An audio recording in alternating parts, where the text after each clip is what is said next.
Bismillahirrahmanirrahim. Assalamualaikum warahmatullahi wabarakatuh. Alhamdulillahi rabbil alamin. Wabihi nasta'in. Wassalatu wassalamu ala ashrafil anbiya wal mursalin. Wa ala alihi wa sahbihi ajma'in. Rabbi syrah li sadri wa yassir li amri. Wahlul uqdatan min lisani yafqahu qawli, amma ba'du.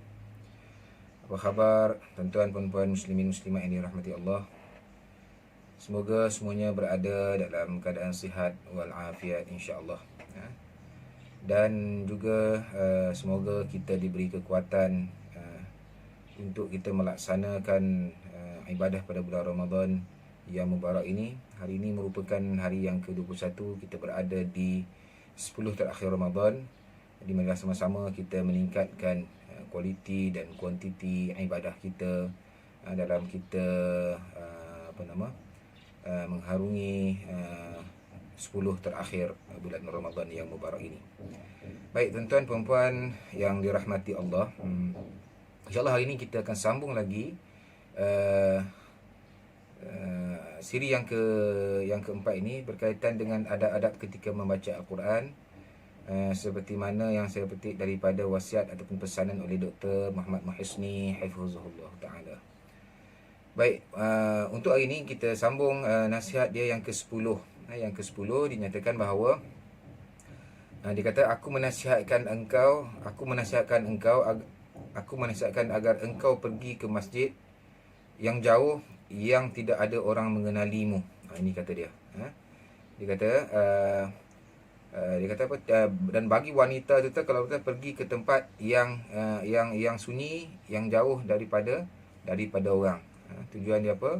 Tujuannya supaya kamu bersendirian ketika mana kamu bersama dengan kitab Allah, ketika mana kamu bersama dengan Al-Quranul Karim. Jadi maksudnya di sini dia maksud kita supaya adalah lebih baik kalau masa kita baca Quran tu kita berada di tempat yang sunyi, yang tidak ada gangguan, yang tidak ada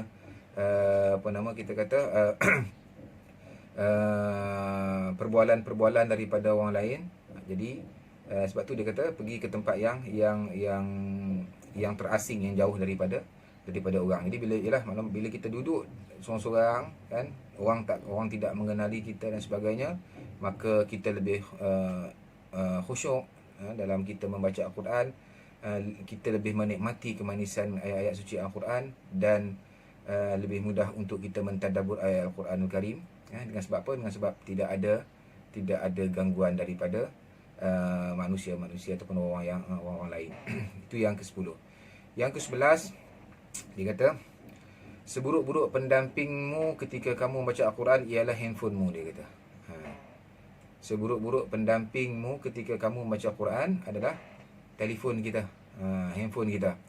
Maka dia kata, aku menasihatkan kamu agar engkau meninggalkan ia di rumah atau dalam kenderaan, yakni dalam keadaan yang selamat. Maknanya bila kita baca Quran, bila kita buka masa Quran, maka handphone kita tu letak jauh lah sikit.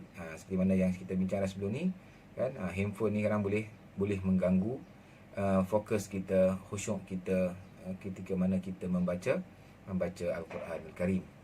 Betul kita, jika engkau baca Al-Quran secara sendirian, syaitan tidak mengganggumu melalui telefon tu. Memang banyak gangguan ni. Ini pun saya ingat kalau saya pun jika Quran duduk sebelah, jika handphone duduk sebelah pun, kan, ada rasa nak tengok tu, rasa nak tengok, sedangkan kita sedang membaca Al-Quran. Jadi seboleh-bolehnya, sebaiknya kalau dapat, kan, mana kita letaklah gangguan-gangguan, mungkin handphone, mungkin komputer, mungkin tab dan sebagainya yang kita rasa yang boleh mengganggu tumpuan ataupun fokus kita ketika membaca Al-Quran. Baik, itu yang ke-11. Yang ke-12 dia kata, semasa engkau membaca Al-Quran, engkau akan melihat ayat-ayat tentang rahmat dan ancaman. Dia kata, bila kita baca Al-Quran, dalam ayat Al-Quran tu, kemudian bila kita baca Al-Quran yang ada terjemahan, ada tafsir, di sana nanti kalau kita baca tafsiran dan terjemahan tu, kita akan jumpa, kan, adakah ayat-ayat ini bersifat dalam bentuk rahmat ataupun ancaman dan sebagainya. Jadi dia kata pada masa kita membaca ayat-ayat tentang rahmat, kan, maka dia kata berhentilah, kan, pada sebahagian ayat tersebut, kemudian kita mengangkat tangan berdoa, minta kepada Allah daripada kelebihannya. Jika kita jumpa ayat-ayat yang berbentuk ancaman, kita mengangkat tangan, kita minta kepada Allah Subhanahu Wa Taala supaya kita ni dijauhi daripada ancaman tersebut. Sebab ini dia akan memberi kesan kepada hati kita. Bila kita tengok ayat-ayat rahmat ni, ayat tentang kebaikan, kita minta doa, ya Allah bagilah aku kebaikan. Kan? Kalau kita jumpa ayat-ayat yang berbentuk ancaman, azab dan sebagainya, peringatan dan sebagainya, maka kita minta kepada Allah supaya apa? Supaya kita dijauhi daripada ancaman ataupun ujian ataupun azab tersebut.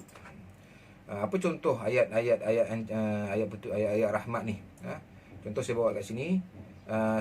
Banyak dalam Quran, cuma saya petik satu ayat, surah Al-Jasiyah ayat 20. A'udzubillahi minasyaitonir rajim. Hadza basairu lin-nasi wa hudan wa rahmatun liqaumin yuqinun. Kita Al-Quran ini menjadi panduan yang membuka hati manusia. Hadza basairu lin-nas wa hudan wa rahmah, dan menjadi petunjuk serta membawa rahmat bagi kaum yang meyakininya. Maknanya liqaumin yuqinun. Maka bila kita tengok ayat ini, ya Allah, kan kita minta supaya kita ini dengan Al-Quran sentiasa dekat. Sebab apa? Sebab Al-Quran ini akan menjadi petunjuk, hidayah kepada kita, membawa rahmat kepada kehidupan kita. Itu contoh ayat rahmat. Yang seterusnya adalah ayat berkaitan dengan ancaman. A'udzubillahi minasyaitonirrajim. Wa daraballahu masalan qaryatan kanat aminatan mutmainnatan ya'tiha rizquha ragadan min kulli makanin فكفرت بأنعم الله فأذاقها الله لباس الجوع والخوف بما كانوا يصنعون. Surah An-Nahl ayat 12. Dan Allah telah membuat satu perumpamaan dengan sebuah negeri yang dahulunya aman dan tenteram. Rezeki datang kepadanya melimpah ruah daripada segala tempat. Akan tetapi fakafarat bi an'amillah, akan tetapi penduduknya mengingkari akan nikmat Allah Subhanahu Wa Taala.